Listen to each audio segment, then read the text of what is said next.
ये बताओ समस्थानिक क्या होता है। समस्थानिक को इंग्लिश में आइसोटोप कहते हैं। समस्थानिक को इंग्लिश में आइसोटोप कहते हैं। समस्थानिक होती क्या है? एक ही तत्व के परमाणु जिसकी परमाणु संख्या समान होती है। क्या समान होती है? परमाणु संख्या समान होती है, परंतु परमाणु भार अलग अलग होता है। परमाणु संख्या समान होती है, लेकिन परमाणु भार अलग अलग होता है। इन्हें समस्थानिक कहा जाता है और इंग्लिश में इसे आइसोटोप कहते हैं। इसमें एक और ख़ास बात है, इसमें प्रत्येक परमाणु में समान प्रोटॉन होते हैं। प्रत्येक परमाणु में समान प्रोटॉन होते हैं, जबकि न्यूट्रॉन की संख्या अलग अलग रहती है। इस कारण परमाणु संख्या तो समान रहती है। क्या रहती है? परमाणु संख्या तो समान रहती है, लेकिन परमाणु का द्रव्यमान अलग अलग हो जाता है। और ल्यूकेमिया क्या होता है? ल्यूकेमिया क्या होता है? ब्लड में वाइट सेल की मात्रा बढ़ जाती है, WBC की मात्रा बढ़ जाती है, तो ल्यूकेमिया हो जाता है। और ल्यूकेमिया को ब्लड कैंसर भी बोलते हैं। WBC की मात्रा बढ़ जाती है, वाइट ब्लड सेल की मात्रा बढ़ जाती है हमारे खून में, तो ल्यूकेमिया हो जाता है, ल्यूकेमिया हो जाता है। और ल्यूकेमिया को कहते हैं ब्लड कैंसर। वर्ल्ड कैंसर दिवस कब मनाया जाता है? 4 फरवरी को। 4 फरवरी को वर्ल्ड कैंसर दिवस मनाया जाता है। प्रश्न है, सर्वाइकल कैंसर की फर्स्ट वैक्सीन कौन सी है? सर्वाइकल कैंसर की फर्स्ट वैक्सीन है सर्वावैक्स। सर्वाइकल कैंसर किससे से होता है? सर्वाइकल कैंसर होता है HPV से। और सर्वाइकल वैक्स का विकास करने वाला कौन है? सर्वावैक्स का विकास करने वाला है serum institute of India. Serum institute of India. Cancer का उपचार करने के लिए किस आइसोटोप का उपयोग किया जाता है? कैंसर का उपचार करने के लिए कोबाल्ट 60 का उपयोग किया जाता है। कोबाल्ट 60 का उपयोग किया जाता है। सर्वाइकल कैंसर HPV से होता है। सर्वाइकल कैंसर HPV से होता है। इसकी फुल फॉर्म क्या है HPV की? HPV की फुल फॉर्म है ह्यूमन पेपिलोमा वायरस। HPV की फुल फॉर्म है ह्यूमन पेपिलोमा वायरस। फेयर का सवाल है, हाल ही में 10,000 मेगावाट की नवीनीकरणीय ऊर्जा क्षमता हासिल करने वाली पहली देसी कंपनी कौन सी है? तो 10,000 मेगावाट नवीनीकरणीय ऊर्जा क्षमता हासिल करने वाली यह पहली कंपनी है अडानी ग्रीन एनर्जी लिमिटेड। नवीकरणीय ऊर्जा क्या होती है? नवीकरणीय ऊर्जा क्या होती है? ऊर्जा जो समाप्त नहीं होती है और ये प्रदूषण रहित होती है, ये प्रदूषण नहीं करती है। इसे स्वच्छ ऊर्जा भी कहते हैं, स्वच्छ ऊर्जा भी कहते हैं इसे। उदाहरण बताओ, इसके उदाहरण बताओ। उदाहरण जैसे सौर ऊर्जा पहले नंबर पर आती है, सौर ऊर्जा, और दूसरे नंबर पर आती है पवन ऊर्जा। गीगावाट क्या होता है? मेगावाट क्या होता है? गीगावाट 10⁻⁹ और मेगावाट 10⁻6। एक बात और, अडानी ग्रुप वर्ल्ड का बिगेस्ट नवीकरणीय ऊर्जा का प्लांट स्थापित करने जा रहा है। कहाँ पर स्थापित करने जा रहा है पता है? खाबड़ा में। और इसकी क्षमता होगी 30 गीगावाट। स्थापित होगा खाबड़ा, गुजरात में। तो भारत की पंचामृत लक्ष्य क्या है? पंचामृत लक्ष्य क्या है? भारत की पंचामृत लक्ष्य क्या है? और ये स्वच्छ ऊर्जा के लिए है, सस्टेनेबल डेवलपमेंट के लिए है। पंचमित्र लक्ष्य में नंबर 1 है नेट जीरो कार्बन इमिशन। सन 2070 तक नेट जीरो कार्बन इमिशन, मतलब जितना कार्बन हम प्रोड्यूस करेंगे उतना ही अवशोषित करेंगे। ठीक है। दूसरा है गैर जीवाश्म ऊर्जा। 2030 तक कितनी ऊर्जा रहेगी? ये 500 गीगावाट। कितनी? 500 गीगावाट। ठीक है। जीवाश्म ऊर्जा में क्या आता है? कोयला, पेट्रोलियम, गैस। ये क्या जलते हैं तब ये प्रदूषण करते हैं। ठीक है। और 2030 तक लक्ष्य है कि 50% ऊर्जा हो जाएगी नवीकरणीय ऊर्जा से। नवीकरणीय ऊर्जा क्या होती है? जैसे कि सौर ऊर्जा हो गई, पवन ऊर्जा हो गई, ऐसी ऊर्जा जिससे प्रदूषण ना हो। और अगला है चौथा है 2030 तक हमारी जो इकोनॉमी है उसमें कार्बन इंटेंसिटी को 45% से कम रखा जाएगा। और 2030 तक लक्ष्य है कार्बन इमिशन है जो वो उसको 1 बिलियन टन से कम करना, ये हमारा लक्ष्य है 2030 तक। ये 5वां है। ठीक है। अच्छा ये बताओ, हाल ही में सीरिया पर ईरानी दूतावास पर किसने हमला किया? इजराइल ने। हाल ही में सीरिया में ईरानी दूतावास पर हमला किया है इजराइल ने। इजराइल की संसद का नाम है नीसेट और इजराइल की खुफिया एजेंसी के नाम है मोसाद। कुछ पॉइंट और, ईरान की राजधानी है तेहरान और सीरिया की राजधानी है दमिश्क। सीरिया की राजधानी दमिश्क। इजराइल की राजधानी है जेरूसलम। इजराइल की राजधानी जेरूसलम। अच्छा अब बताओ, हाल ही में स्कोर 2.0 का अनावरण किसने किया है? सेबी ने। SEBI ने। हाल ही में सेबी ने स्कोर 2.0 का अनावरण किया है। Security exchange board of India. Security exchange board of India, इसकी स्थापना हुई थी 1988 में। सेबी की स्थापना 1988 में हुई थी और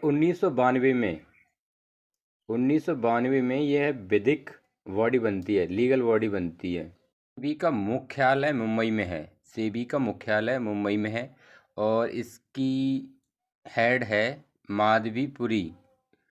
माधवीपुरी ये पहली महिला हैं, प्रथम हेड हैं। अच्छा अब ये बताओ, स्कोर 2.0 क्यों लॉन्च किया गया है? स्कोर 2.0 क्यों लॉन्च किया गया है बताओ।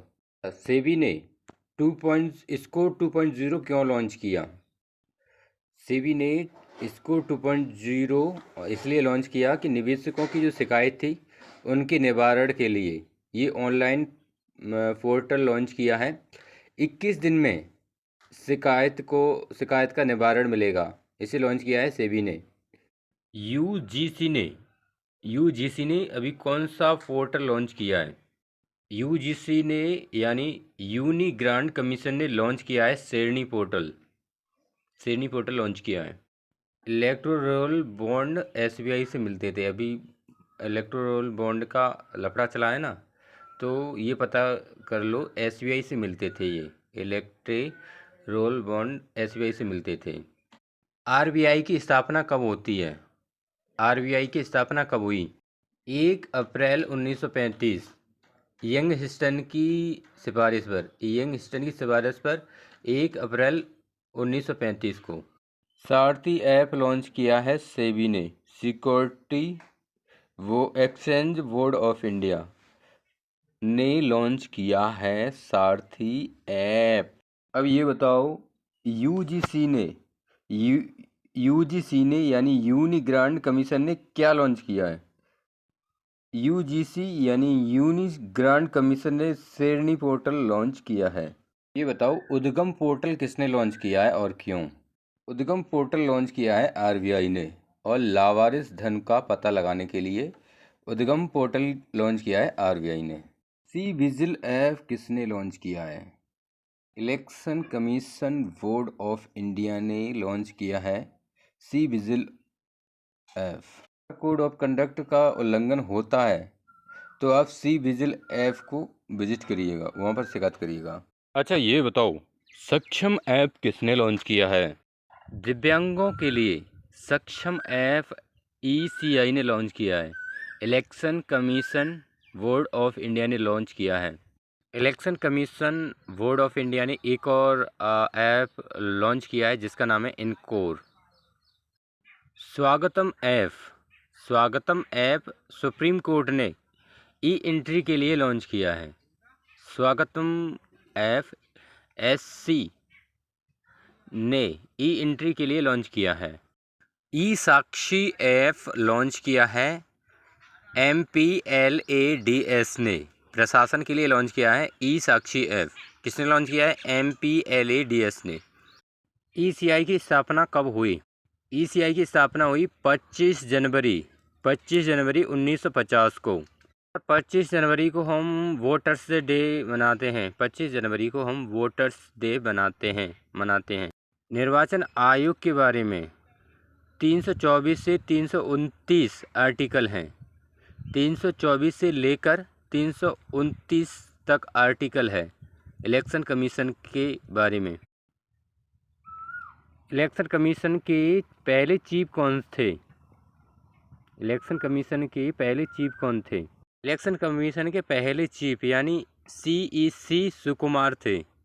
सीईसी थे, पहले सीईसी थे सुकुमार। और पहली महिला सीईसी कौन थे? पहली महिला थी सीईसी रमा देवी। पहली महिला थी सीईसी रमा देवी। ईसीआई कौन कौन से चुनाव कराता है? Lok Sabha, Rajya Sabha, MLA, MLC, president, vice president, ऐसे चुनाव कराता है ईसीआई। क्या ईसीआई पंचायती राज चुनाव कराती है? नहीं, ईसीआई पंचायती राज चुनाव नहीं कराती है।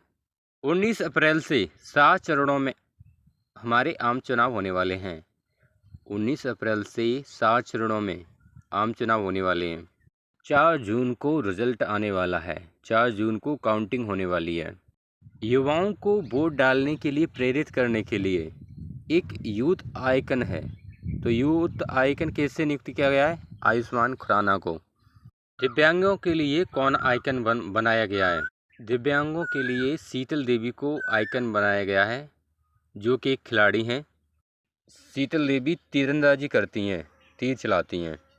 इन्हें अभी अर्जुन अवार्ड मिला है और ये जम्मू कश्मीर की रहने वाली हैं। अर्जुन अवार्ड मिला है, जम्मू कश्मीर की रहने वाली हैं। प्रश्न है, राष्ट्रपति के चुनाव में विवाद होने पर निपटान कौन करेगा? तो राष्ट्रपति के चुनाव में विवाद होता है तो निपटान करेगा सुप्रीम कोर्ट।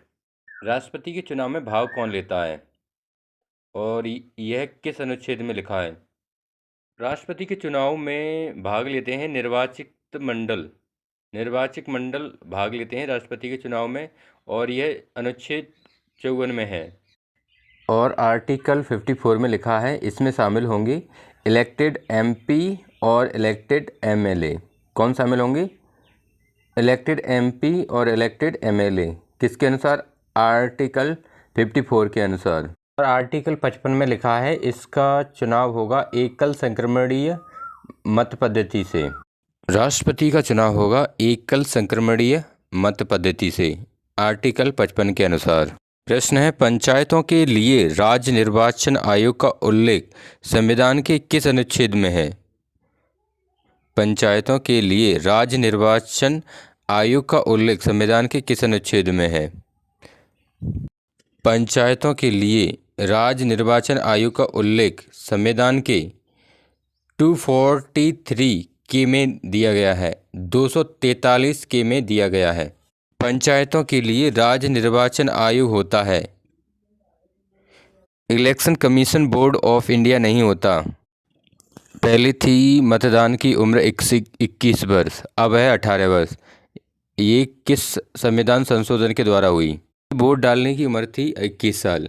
राजीव गांधी ने 61वां संविधान संशोधन के अनुसार 21 से 18 वर्ष कर दी गई। अब 18 वर्ष का कोई बच्चा है तो वह अपना मतदान कर सकता है, अपना वोटर कार्ड बनवा के। अभी हाल में विश्व का सबसे बुजुर्ग आदमी कौन मरा है? वेनेजुएला के जो व्यक्ति थे इनकी उम्र थी 114 वर्ष, इनकी मृत्यु हो गई है। जो थी वेनेजुएला के, जिनका नाम है जुआन विसेंट। दुनिया के सबसे बुजुर्ग आदमी, दुनिया के सबसे अधिक उम्र वाले आदमी जो हैं जापान के, इनकी उम्र है 112, जिनका नाम है सोनाबे जिनका नाम है, जो जापान के हैं, 112 साल के हैं और जो अभी जीवित हैं, जापान के रहने वाले हैं। वेनेजुएला की राजधानी क्या है? वेनेजुएला की राजधानी है कराकस और इसकी करेंसी है बोलीवर। वेनेजुएला की करेंसी है बोलीवर। वेनेजुएला में जो घास के मैदान होते हैं ना, उन्हें लानोज बोलते हैं। वेनेजुएला की घास के मैदान को लानोज बोलते हैं। का हाईएस्ट वाटरफॉल क्या है? Angel waterfall. Angel waterfall Venezuela. कराकाइवो झील, कराकाइवो झील वेनेजुला में है। कहाँ पर है? वेनेजुला में। यहाँ पर बड़ी मात्रा में कच्चा तेल प्राप्त होता है। यहाँ पर बड़ी मात्रा में कच्चा तेल प्राप्त होता है। भारत की कंपनी ONGC यहाँ पर काम कर रही है। भारत की कंपनी ONGC यहाँ पर काम कर रही है। यह साउथ अमेरिका की सबसे बड़ी झील है। साउथ अमेरिका की सबसे बड़ी झील यही है, मराकाइवो, साउथ अमेरिका की सबसे बड़ी झील। देविका का जन्म कब हुआ है, ये बताओ। देविका का जन्म नहीं हुआ है, देविका लॉन्च हुई है। देविका सॉफ्टवेयर इंजीनियर है जो कि AI है। देविका सॉफ्टवेयर इंजीनियर जो कि AI है, जिसका जन्म नहीं हुआ है, ये लॉन्च हुई है, जो कि भारत में लॉन्च हुई है। देविका भारत में लॉन्च हुई है और इसकी शादी होगी अमेरिका के डेनिन से। ये भी सॉफ्टवेयर इंजीनियर है, इसका नाम है डेनिन, और ये भी AI है।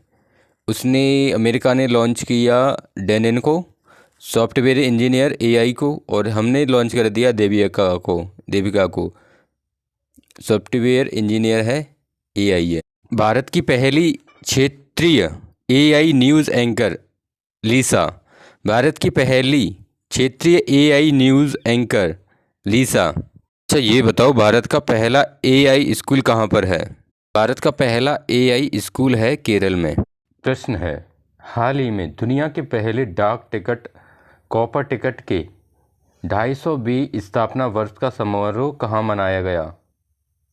ये लॉन्च हुआ था 1774 में। AI का पहला टीचर आयरस है। भैया, हाल ही में दुनिया के पहले डाक टिकट कॉपर टिकट की 250वें स्थापना वर्ष का समारोह पटना में मनाया गया है। पटना मतलब बिहार में मनाया गया है। भारत में प्रिंटिंग प्रेस की स्थापना कब हुई और किसने की? 1556 में भारत में पुर्तगालियों ने प्रिंटिंग प्रेस की स्थापना की। 1556 में भारत में पुर्तगाली लेके आए टमाटर, तम्बाकू, अनानास, काजू, लाल मिर्च, और जापान के साथ व्यापार का श्रेय भी पुर्तगालियों को ही जाता है। और भारत में जहाज़ का निर्माण भी शुरू इन्होंने ही किया, पुर्तगालियों ने ही शुरू किया। पीतल तथा कांसा में अंतर बताओ। पीतल तथा कांसा में अंतर बताओ। पीतल मिलकर बना होता है तांबा तथा जिंक से। कांसा बना होता है तांबा प्लस टिन से। कांसा बना होता है तांबा प्लस टिन से, और पीतल बना होता है तांबा प्लस जिंक से। कॉपर सल्फेट को क्या बोलते हैं? मैं बताऊंगा। कॉपर सल्फेट को नीला तोता बोलते हैं। कॉपर सल्फेट को नीला तोता। सिक्कों का अध्ययन क्या कहलाता है? सिक्कों का अध्ययन क्या कहलाता है? सिक्कों का अध्ययन कहलाता है न्यूमिस्मैटिक्स। सिक्कों का अध्ययन न्यूमिस्मैटिक्स कहलाता है। एक नई जानकारी, तमिलनाडु के राज्यपाल RN रवि ने परमवीर चक्र गार्डन का किया उद्घाटन। तमिलनाडु के राज्यपाल RN रवि ने परमवीर चक्र गार्डन का किया उद्घाटन।